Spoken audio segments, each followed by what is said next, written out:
नमस्कार, आप देख रहे हैं लीगल हेल्पलाइन और मैं हूं आपके साथ इस प्रोग्राम में हम कानूनी विशेषज्ञ रोजमर्रा की जिंदगी की समस्याओं से जुड़े हुए कानूनी मसलों पर आपकी शंकाओं का समाधान करते हैं। आप भी इस प्रोग्राम से जुड़ सकते हैं और फोन करके अगर आपको कोई भी कानूनी सलाह चाहिए, कोई भी कानूनी राय चाहिए तो आप ले सकते हैं। आज हम आपको शिक्षा का अधिकार यानी कि राइट टू एजुकेशन से जुड़े हुए कानून की जानकारी देंगे, साथ ही इस मसले से जुड़ी आपकी समस्याओं का समाधान भी करेंगे।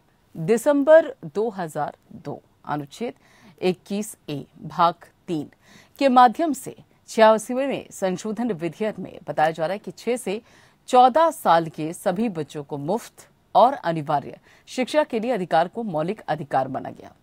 शिक्षा का अधिकार एक मूलभूत मानव अधिकार है। किसी भी लोकतांत्रिक प्रणाली की सरकारी सफलता वहां के सभी नागरिकों के शिक्षित होने पर निर्भर करती है। अनुच्छेद 45 के अधीन राज्य का 14 साल के आयु के सभी बालकों को, सभी बच्चों को निःशुल्क और अनिवार्य शिक्षा देने का कर्तव्य था। ये माना गया था कि जनता द्वारा चुनी हुई सरकारें संविधान के इस निर्देश को ईमानदारी से क्रियान्वित करेंगी और इस कानून के तहत भारत के 6 से 14 साल आयु वर्ग के बीच आने वाले सभी बच्चों को मुफ्त और अनिवार्य शिक्षा देने का प्रावधान है। कक्षा 1 से लेकर 8 तक की शिक्षा प्राथमिक शिक्षा के रूप में परिभाषित किया गया। प्राथमिक शिक्षा खत्म होने से पहले किसी भी बच्चे को रोका नहीं जाएगा, निकाला नहीं जाएगा या बोर्ड परीक्षा पास करने की जरूरत नहीं होगी। ऐसा बच्चा जिसकी उम्र 6 साल से ऊपर है, जो किसी स्कूल में दाखिल नहीं है अथवा है भी तो अपनी प्राथमिक शिक्षा पूरी नहीं कर पाया है, तब उसे उसकी उम्र के लायक उचित कक्षा में प्रवेश दिया जाएगा। ऐसे तमाम प्रावधान हैं जिससे बच्चों को शिक्षा को सुनिश्चित करने के उपाय किए गए हैं। इस कानून की ज्यादा जानकारी देंगे हमारे आज के कानूनी विशेषज्ञ अधिवक्ता सत्यम राजपूत जी। सत्यम जी, आपको राइट टू एजुकेशन से जुड़े हुए कानून की जानकारी देंगे। बहुत बहुत स्वागत है सर आपका। और लेकिन उससे पहले हम आपको ये भी बता दें कि आप अगर राइट टू एजुकेशन से संबंधित कोई भी सवाल पूछना चाहते हैं, कोई भी कानूनी दावपेच बाबत कोई जानकारी आपको चाहिए, तो आप फोन करके राय ले सकते हैं। हमारा फोन नंबर है 7065013841। ये देखिए आपकी टेलीविजन स्क्रीन पर दोनों नंबर फ्लैश पे हो गए हैं। तो शिक्षा के अधिकार से जुड़ी हुई कानूनी जानकारी आप ले सकते हैं, डायल कर सकते हैं 7065013841, 8377009636 और इन दोनों में से किसी एक नंबर को डायल करके आप अगर शिक्षा के अधिकार से संबंधित कोई भी कानूनी जानकारी चाहते हैं तो इस कार्यक्रम में कॉल कर सकते हैं। और हमारे खास मेहमान यानी कि अधिवक्ता सत्यम जी हमारे साथ जुड़े हुए हैं, जो कि आपको शिक्षा के अधिकार से संबंधित कानूनी सलाह भी देंगे। सत्यम जी, सबसे पहले आपसे ये जानना चाहते हैं कि ये जो शिक्षा का अधिकार अधिनियम लाने के पीछे आखिर मकसद क्या है? शिक्षा का अधिकार अधिनियम जब बनाया गया तो क्या सोच कर बनाया गया, क्या मकसद है इसके पीछे बनाने का, आधार क्या है? मैम, जो राइट टू एजुकेशन जो बिल लाया गया आरटीई एक्ट 2019 और उसके पहले भी कई सारे अमेंडमेंट होते रहे हैं 2002 के बाद भी। जो 6 से 14 साल का जो समय चुना गया है वो उन बच्चों के फ्यूचर के आधार पे चुना गया है, क्योंकि इससे 6 से 14 साल के बच्चों का एजुकेशन क्यों कंपलसरी है, उसके पीछे सबसे पहला उद्देश्य है उनका फ्यूचर। कि अगर उनका फंडामेंटल और उनका बेस ही मजबूत नहीं रहेगा तो आगे क्या पढ़ेंगे। सपोज अगर 14 साल तक बच्चा नहीं पढ़ पाता है और उसके बाद कहीं दाखिला लेता तो उसका बेस तो कमजोर हो जाएगा। इसलिए जो है 6 से 14 साल के बच्चों को एक कंपलसरी एजुकेशन के तहत आरटीई के अंदर लाया गया है। ये मेन मकसद है गवर्नमेंट का भी, और ये गवर्नमेंट की रिस्पॉन्सिबिलिटी है कि 6 से 14 साल के बच्चों को आप उनको कंपलसरी फ्री एजुकेशन और प्लस स्टैंडर्ड एजुकेशन प्रोवाइड करें। बिल्कुल, यानी कि अगर देखा जाए तो मकसद यह है कि जो भविष्य है देश का, यानी खासतौर पे बच्चे वो शिक्षित हों। लेकिन 6 से 14 साल के आयु वर्ग के बीच में जो बच्चे आते हैं, सभी बच्चों को मुफ्त और अनिवार्य शिक्षा आखिर इस कानून के तहत कैसे दी जाती है? क्या प्रोसीजर होता है, उसका क्या प्रक्रिया होती है? मैम देखिए, इसमें क्या है कि पहले तो गवर्नमेंट ने पहले हम स्कूलों को 2 स्कूलों में बांट देते हैं, एक निजी स्कूल और एक सरकारी स्कूल। जहां तक सरकारी स्कूलों की बात है तो वहां पे हमें सरकारी स्कूलों की स्टैंडर्ड एजुकेशन क्या है, क्वालिफिकेशन क्या है और क्वालिटी क्या है, ये हमें लगता है हम सब ज्ञात है, हम सभी लोगों को मालूम है। हम क्या करते हैं, हमारा जो लीनियंसी है, वो जो इंक्लिनेशन है वो झुकता है प्राइवेट स्कूलों की तरफ, यानी कि निजी स्कूलों की तरफ, जिसमें आरटीई के अंदर प्रावधान है ये है कि सिर्फ 25% तक ही जो है क्या बोलते हैं एक निजी स्कूल उन बच्चों को एडमिशन दे सकता है जो इकोनॉमिकली बैकवर्ड हैं या किसी भी तरीके से हैं, जो आरटीई के अंदर है। जिन 25% का जो है भुगतान सरकार अपनी जेब से करेगी। लेकिन अगर आप निजी स्कूलों को देखें तो उसमें ये 25% का भी क्राइटेरिया फुलफिल नहीं होता है कहीं से भी। वो इस चीज को जो है प्रोत्साहित नहीं करते कि उस 25% में भी वो बच्चे आए जो इकोनॉमिकली बैकवर्ड हों या सोशली बैकवर्ड हो। इस तरीके के एडमिशन को आप जनरली अगर आसपास के आप प्राइवेट कॉलेजों में देखें तो आप बहुत कम ही देखने को पाएंगे। अब आते हैं सरकारी स्कूलों पे।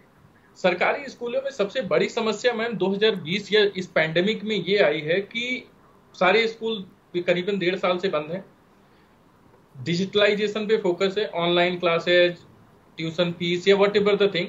अब वो सारी चीजें डिजिटल है, तो अगर आप उस हिसाब से देखें तो सिर्फ 10% आगे अप्रोक्स ले, ज्यादा से ज्यादा एक सरकारी रिपोर्ट के हिसाब से 10.7% लोगों के पास ही कंप्यूटर है अक्रॉस इंडिया। बिल्कुल सत्यम जी, इससे पहले कि आप अपनी बात और आगे बढ़ाएंगे, यहाँ पे एक कॉलर हमारे साथ जुड़ गए हैं कासगंज से, विनोद हमारे साथ जुड़े हुए हैं। उनकी एक समस्या है, पहले उसे एक बार सुन लीजिए, अगर आपके पास समाधान हो तो वो भी दे दीजिएगा। जी विनोद जी, सवाल पूछिए। थोड़ा सा वॉल्यूम तेज करें, मैं तेज करें थोड़ा सा, मैं सुन नहीं पा रहा इनका। ठीक है विनोद जी, सवाल पूछिए। जी विनोद जी, आवाज मिल रही है आपको मेरी? आ रही है सर, नमस्ते जी, अपना सवाल पूछिए जल्दी से। सर जगह 56(3) मैंने मुकदमा डाला था, उन्हें 11 महीना हो गया, उसमें हमारा कोई सुनवाई नहीं हुई है, उसकी जानकारी लेना चाहते। जी सत्यम जी, मुद्दे से हटके सवाल है, लेकिन अगर आपके पास समाधान है तो बताइए ना। मैम एक बार इनका सवाल रिपीट करेंगे क्या? जी, इनका कहना यह है कि मारपीट का ये पूरा मसला है और इस बाबत उन्होंने शिकायत की हुई है, लेकिन अभी तक कोई कार्रवाई नहीं हुई है। इसमें ये क्या कर सकते हैं कि ये मजिस्ट्रेट के सामने एफआईआर के लिए एक एप्लीकेशन लगा सकते हैं 156(3) का, जो है जिसके अंदर में इनका जो है एफआईआर रजिस्टर्ड हो जाएगा। ठीक है, तो उम्मीद है बेसिकली इन्होंने कंप्लेन दाखिल किया होगा, जिसपे कंप्लेन पे कोई सुनवाई नहीं हुई होगी या एफआईआर नहीं हुआ होगा, तो उसको ये क्या कर सकते हैं, नीचे कोर्ट में जो है सेशन कोर्ट में जा करके 156(3) सीआरपीसी 156(3) के तहत में एक एप्लीकेशन डाल करके अपने मामले की सुनवाई के लिए आदेश करवा सकते हैं। ठीक है, उम्मीद है विनीत जी आपके सवाल का जवाब आपको मिल गया होगा कि ये प्रोसीजर है जिसके जरिए आप बाकायदा अपनी शिकायत को दूर कर सकते हैं। जी सत्यम जी, अपनी बात पूरी कीजिए। आप बता भी रहे थे कि किस तरीके से ये प्रक्रिया है जिसके तहत राइट टू एजुकेशन के तहत बच्चों को शिक्षा मिल सकती है। मैम देखिए, राइट टू एजुकेशन जैसा कि हम लोगों को भी, अगर हम लोग आज डिस्कस कर रहे हैं तो पता होगा कि राइट टू एजुकेशन सिर्फ पेपरों में रह गया है। हाँ। आज मैं शायद इस मुद्दे को कई बार मैंने अपने ऑर्गेनाइजेशन के तहत भी केस किया कि आप फीस का ये बहुत बड़ा मामला सामने आ रहा है। क्योंकि आप अगर देखें तो अगर एक रिक्शा चालक या ऑटो चालक, यहाँ पे ऐसे बोल रहा हूँ क्योंकि इनकी इकोनॉमिकल कंडीशन बहुत लो होती है, बट ये भी जो है अपने बच्चों को निजी स्कूलों में पढ़ाना पसंद करते हैं रादर देन सरकारी स्कूलों में भेजने के। जो निजी स्कूलों का रवैया है, वो रवैया इतना अलग हो चुका है इस पूरे पैंडेमिक में। उनके लिए पहला मामला है फीस का। अगर आप फीस नहीं देते हो तो आपके सारी चीजें रोक देते हैं, आपको निकाल देंगे या 10 तरीके की नोटिस भेजना शुरू कर देते हैं घर पे। अब इस 1.5 साल में जहां पे स्कूल बंद हैं, कॉलेजेस बंद हैं, यूनिवर्सिटीज बंद हैं, और रही बात स्कूल्स के जो टीचर और स्टाफ है उनके वेतनों में भी कमी की गई है। हाँ। लेकिन स्कूल फीस में भी किसी भी तरीके की कोई कमी नहीं की गई। तो इसमें कई बार पीआईएल भी डाले गए। 2019 में तो मैंने ही पीआईएल डाली थी कि इनका जो डेवलपमेंट फीस है, जो एक्स्ट्रा फीस है जिसका कोई उपयोग नहीं, जिसमें इलेक्ट्रिसिटी आती है, लाइब्रेरी फीस आती है, बहुत सारी पार्किंग फीस आते हैं, आप उनको माफ करें क्योंकि उसका कोई उपयोग नहीं है। जब हम जा नहीं रहे तो उपयोग भी नहीं है, सिर्फ आप उनसे ट्यूशन फीस चार्ज करें। सो पिछली साल भी सुप्रीम कोर्ट ने और हाई कोर्ट ने उस पर नहीं सुना। इस बारी भी कई सारे पेरेंट्स एसोसिएशन ने पीआईएल किया, उस पर भी कोई सुनवाई नहीं हुई। सो मेरा यहाँ पे क्या कहना है प्रियंका जी, कि जब स्टेट और गवर्नमेंट जिनका काम है to ensure the standard education to provide the needy one, वही फेल हो जा रहे हैं, तो इन कानूनों का मतलब क्या है? अगर हम आज डिस्कस कर रहे हैं तो उसके पीछे कोई मकसद है। मकसद ये है कि लोगों तक एक राइट टू एजुकेशन, जो स्टैंडर्ड एजुकेशन है, वो लोगों तक पहुंचे, जो जिसमें एज ए स्टेट और एज ए कोर्ट दोनों ही फेल हो चुके हैं। अभी रिसेंटली सुप्रीम कोर्ट ने जजमेंट दिया कि आप जो स्कूलों को आदेश दे दिया है कि आप डेवलपमेंट फीस चार्ज कर सकते हैं। क्या लॉजिक है? वो कहते हैं इंफ्रा है। अगर आप किसी भी प्राइवेट कॉलेज या प्राइवेट स्कूल के टीचरों से बात करें तो उनका जो सैलरी है, पिछले पैंडेमिक से ही उनकी सैलरी में 40 से 50% तक की कटौती हुई है। तो आप ये फीस प्रॉफिट मेकिंग के लिए ले रहे हैं। अगर आप जो है कॉन्स्टिट्यूशन की बात करें या आप जजमेंट की भी बात करें, सो कई सारे ऐसे जजमेंट है जिसमें ये आया हुआ है कि any educational institution can not run for profit making, मतलब किसी भी शैक्षणिक संस्थानों का उद्देश्य प्रॉफिट मेकिंग नहीं हो सकता है। लेकिन यहाँ पे वर्तमान में अगर आप देखें तो जितने भी प्राइवेट कॉलेज उनका मेन मकसद है प्रॉफिट मेकिंग एनी हाउ। यानी कि वहां पे जब आप प्रॉफिट मेकिंग की बात करते हैं तो स्टैंडर्ड क्वालिफिकेशन और स्टैंडर्ड एजुकेशन का दायरा जो है सेकंड स्तर पे आ जाता है। ठीक है, यहाँ पे भीमराज मीना जी हमारे साथ जुड़े हुए हैं, उदयपुर से हैं ये हमारे दर्शक, इनका भी एक सवाल है। जी मीना जी पूछिए अपना सवाल। भीमराज जी। हाँ सर, मैंने है ना जो डिलीवरी वाला है ना जी, आपकी आवाज मिल रही है, आपकी आवाज मिल रही है, सवाल पूरा कीजिए। सवाल पूरा ये है कि मैंने प्रस्तुति वाला जो आवेदन किया था ई मित्र पे, हाँ 6 महीना हो चुका, उसका श्रम पंजीयन का मुझे कोई फायदा नहीं मिला है। जी प्रियंका जी, इनका सवाल रिपीट करें प्लीज आप, सत्यम इनकी आवाज मेरे पास डायरेक्ट नहीं। ठीक है सत्यम जी, एक मिनट यहाँ पर भीमराज जी एक बार अपना सवाल थोड़ा सा और ऊंची आवाज में पूछिए, आपका आवाज भी ठीक से नहीं आ पा रही है। हाँ सर, मेरा सवाल ये है कि जो मेरी मिसेस है उसका प्रस्तुति हुआ था हॉस्पिटल में, सरकारी में। ठीक है, तो मैंने श्रम पंजीयन करा रखा पहले, मजदूरी वाला, वो 100 दिवस सारे दिवस वाला। तो उसमें मैंने उसको आवेदन करा दिया, 6 महीना हो गया, उसका मुझे कोई फायदा नहीं मिला अभी तक। ठीक है सत्यम जी। हाँ सर, ये सवाल प्रियंका जी इनका सवाल जी, इनका कहना यह है कि इनकी जो धर्मपत्नी है उनका भी प्रसूति हुआ था, उस बाबत उन्होंने बाकायदा एक फाइल भी भेजी हुई थी ताकि जो लाभ मिलता है वो मिल सके, वो उनको नहीं मिल पा रहा है, किसी तरीके का कोई लाभ नहीं मिल पा रहा है, तो उस बाबत वो पूछ रहे हैं कि अब क्या करें। वो ये जो है क्या बोलते हैं, एक बारी सरकार को रिप्रेजेंटेशन भेजें, अगर इन्होंने सरकारी हॉस्पिटल को भेजा, और एक बारी वही सेम रिप्रेजेंटेशन जो है जो इनके जिले के हेड हैं हॉस्पिटल्स के सीएमओ, उनको भेजें, और उसके बाद ये डायरेक्ट हाई कोर्ट जा सकते हैं, उस कंपनसेशन को या उस जो रिवार्ड है उसको लेने के लिए क्लेम कर सकते हैं डायरेक्ट हाई कोर्ट जाके। ठीक है, यानी कि ये एक रास्ता है इनके लिए, एक विकल्प है जिसके चलते ये बाकायदा वो जो श्रम राशि की बात उसके पहले इनको रिप्रेजेंटेशन भेजना पड़ेगा। उम्मीद है कि मीना जी को उनके सवाल का जवाब मिल गया होगा। यहाँ पर सत्यम जी एक परिस्थिति और खड़ी होती है, अभी हम देख रहे हैं कि कोविड-19 के तहत आपने जैसा कि कहा भी कि कई स्कूल इस वक्त बंद हैं और कई बच्चे हैं जो कि अभी जिनका एडमिशन तक नहीं हो पाया है, प्लेवे कंप्लीट करने के बाद फर्स्ट क्लास जो भी होती है अभी तक उनका एडमिशन नहीं हो पाया, ऑनलाइन क्लासेस लगाई जाती है, लेकिन आपको पता है कि छोटे बच्चे कितना पढ़ पाएंगे। तो ऐसे में जिन बच्चों की उम्र 6 साल से ऊपर है, जो किसी स्कूल में दाखिला नहीं हो पा रहा है उनका, तो ऐसे में अभिभावक क्या करें? क्या ये कानून सरकारी के साथ साथ निजी स्कूलों में भी लागू होता है क्या? जी, एडमिशन के लिए तो चाहे सरकारी स्कूल हो चाहे प्राइवेट स्कूल हो, मना नहीं कर सकते किसी भी स्तर पे। बस मामला ये आ जाता है मैम कि जब बात आती है निजी स्कूलों की, तो वहां पे इकोनॉमिकल चीजें भी आ जाती है जिसको फॉलो करने के लिए बाउंड है। वो आपको, अगर आप इकोनॉमिकली आप कैपेबल नहीं है तो they will not allow you, they will not just admit you in their schools. ये उनका पहला प्रावधान है जहां पे हम फेल हो जा रहे हैं। सपोज आप ये देखिए कि जो इस पूरे पैंडेमिक में एक जो अपर मिडिल क्लास था वो अपर मिडिल से लोअर मिडिल पे आ चुका, लोअर मिडिल भी उससे नीचे आ चुकी है, और जो निचला वर्ग है वो तो एक तरीके से कह लीजिए कि आप खत्म होने के स्तर पे आ रखा है। तो यहाँ पे जो इकोनॉमिकली बैकअप्ड है उन्हीं के बच्चे अच्छे स्कूलों में एडमिशन ले पा रहे हैं, पढ़ाई कर पा रहे हैं, अच्छा इंटरनेट एक्सेस कर पा रहे हैं, और उनके पास एक डिजिटल फोन है। जब हम बात राइट टू एजुकेशन या स्टैंडर्ड एजुकेशन की बात करते हैं तो हम अक्रॉस इंडिया की बात करते हैं, उस गांव के हर एक बच्चे की बात करते हैं जिनके लिए हम 6 से 14 साल के जी। तो अगर आप देखो तो 1.3 बिलियन में सिर्फ 300 मिलियन लोगों के पास ही स्मार्टफोन है। बिल्कुल, ये सरकारी डेटा है। सो हम कहीं ना कहीं डिजिटल होने की तरफ भाग तो रहे हैं, लेकिन लोगों के पास इक्विपमेंट कितने हैं, गैजेट्स कितने हैं, क्या वो इस चीज को अवेल कर पा रहे हैं? सिर्फ 13.7% लोगों के पास इलेक्ट्रिसिटी है। सो ये इन सब समस्याओं के साथ हम सिर्फ ये कह देना कि हम डिजिटलाइजेशन पे चले गए हैं, 100% डिजिटलाइजेशन है, 100% इस पहलू को लेकर भी सोचने की जरूरत है। सत्यम जी, मान लीजिए कि इस कानून के तहत बाकायदा एडमिशन चाहता है कोई परिवार, कोई अभिभावक चाहते हैं कि उनके बच्चे का एडमिशन किसी प्राइवेट स्कूल में हो जाए इस कानून के तहत, तो दस्तावेज किस तरीके के लगेंगे, किस तरीके के दस्तावेजों की जरूरत पड़ेगी?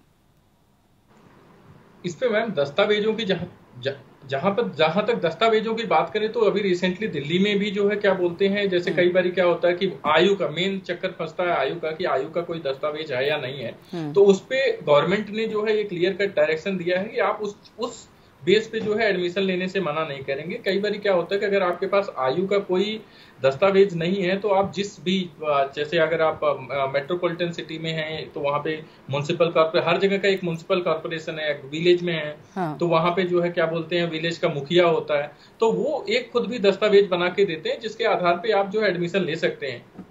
उस दस्तावेजों का ऐसा इतना ज्यादा बीच में बहुत ज्यादा आया था, बट बीच में सरकार ने उसको जो है कॉग्निजेंस में लाते हुए उन चीजों को किनारे रख दिया। ठीक है, लेकिन यहाँ सत्यम जी ये भी सवाल उठता है कि अगर मान लीजिए कई बार हमने देखा भी था कि प्रमाण जो उम्र प्रमाण होता है अगर वो नहीं है तो क्या उस स्थिति में भी बच्चे का दाखिला नहीं हो सकता है? क्या बच्चा दाखिले से वंचित रह सकता है? ऐसी भी कोई परिस्थिति होती है? जी नहीं, उस केस में बस क्या होता है कि आप जिस भी नियरेस्ट कोई हॉस्पिटल, जो भी हमेशा किसी ना किसी का कोई ना कोई हॉस्पिटल जरूर होता है या गांव का मुखिया, हर चीजों का एक प्रावधान है। तो कई बार अगर आप ध्यान दें तो उसमें क्या होता है कि गांव का मुखिया ये प्रमाणित करके दे देता है कि इनकी आयु क्या है, सो उस बेस पे एडमिशन हो जाता है। अगर कॉर्पोरेशन में है यहाँ पे तो म्युनिसिपल कॉर्पोरेशन बना के दे देती है, शहर के हिसाब से वहां पे सिर्फ पदाधिकारी चेंज हो जाते हैं, बट ऐसा नहीं है, हर चीज का एक विकल्प दिया गया है। जो गांव की बात करें तो मुखिया बना के देख सकता है हाँ। और अगर मेट्रोपॉलिटन सिटीज की बात करें तो म्युनिसिपल कॉर्पोरेशन बना के, यानी कि ये फैक्टर इतना महत्वपूर्ण है। सुषमा जी हमारे साथ जुड़ गई हैं दिल्ली से। सुषमा जी पूछिए, सवाल क्या है आपका? आवाज मिल रही है आपको? हेलो जी, सवाल पूछिए अपना सुषमा जी। जी मुझे जानना था, मुझे डिवोर्स लेना है तो मैं कैसे ले सकती हूँ? जी सत्यम जी। मैम डाइवोर्स लेना है उसके लिए मैडम आपके पास जरूर कोई ना कोई कारण तो होगा ही कि लड़ाई मारपीट या क्या है, ऐसा कोई शारीरिक शोषण, मानसिक शोषण या इस तरीके का कोई घरेलू हिंसा, इस तरीके का कुछ तो जरूर आपके पास कारण होगा। उस बिहाफ पे ही आप एक कंप्लेन फाइल करके, या फिर अगर आप म्यूचुअली लेना चाहते हैं, आपसी सहमति से लेना चाहते हैं तो उस बिहाफ पर आप डाइवोर्स ले सकते हैं। लेकिन उसके लिए पहले आपके पास कोई कारण जरूर होना चाहिए कि आप किस कारणवश डाइवोर्स लेना चाहते हैं। ठीक है, उम्मीद है सुषमा जी को उनके सवाल का जवाब मिला होगा। सत्यम जी, अनेक जो स्कूल होते हैं वो ये भी मानते हैं कि आरटीई के अंतर्गत गरीब बच्चों के प्रवेश से उनके विद्यालय के परिणाम का जो स्तर है वो गिर जाएगा और ऐसे में बच्चों के प्रवेश को हतोत्साहित करते हैं वो। और ऐसे हालात में फिर अभिभावकों को क्या करना चाहिए अगर ऐसी परिस्थिति बनती है तो? देखिए मैम, उस पे क्या है कि 25,000 से लेके 50,000 तक का जुर्माना है आरटीई के अंदर अगर वो कोई उस पे जो है लेने से मना करते हैं। बस समस्या क्या है यहाँ पे, मैं क्या कहना चाह रहा हूँ, काफी देर से यही समझाना चाह रहा हूँ कि जो पेपरों में है वो प्रैक्टिकल में नहीं है। हाँ। हम कानून तो लेते आए हैं लेकिन उसको इंश्योर कराना, उसको इम्प्लीमेंट कराना हमारे लिए बड़ा टफ हो रखा है। जहां जब भी हम निजी स्कूलों की बात करते हैं तो निजी स्कूलों का प्रभाव इतना है, उनका यूनियन इतना ज्यादा है कि आपको मैं बता रहा हूं कि कोर्ट से लेकर के सरकार हर कोई फेल हो चुका है इस चीज को इंश्योर करने में। आप अगर एक तरफ कहते हैं कि आपको जो है स्कूल के बाकी चीजों को चलाने के लिए पैसे चाहिए, पूरी फीस चाहिए, आप दूसरी तरफ स्टाफ के भी पैसे काट रहे हैं, उनके भी जो है सैलरीज काट रहे हैं 40 से 50% तक। तो किस बेस पे आप, जब आपका मेन मोटो ही प्रॉफिट मेकिंग है, इस पे जो है सरकार का लगाम होना बहुत जरूरी है, इस पे एक फिल्टर होना बहुत जरूरी है। बिल्कुल। तो जब तक ये नहीं होगा मैम तब तक स्टैंडर्ड एजुकेशन का कल्पना करना बड़ा ही विकट है। बिल्कुल। तो क्या सत्यम जी, जो आप यहाँ समस्याएं बता रहे हैं, कई बार ये भी देखा जाता है स्कूलों में जो बाकायदा राइट टू एजुकेशन के जरिए बच्चे पहुंचते हैं उसमें कई बार ये भी नजर आता है कि जो स्कूल प्रबंधन होता है या जो टीचर्स होती है उन बच्चों पर उतना ध्यान नहीं देती जितना उस कैटेगरी के बच्चों पर फोकस होता है जहां से उनका पूरा प्रॉफिट हो रहा हो। तो ऐसे में क्या कोई शिकायत तंत्र मौजूद है, क्या कोई शिकायत निवारण तंत्र मौजूद है जहां पर इस तरह की परिस्थितियों को लेकर शिकायत की जा सके और कोई एक्शन हो सके?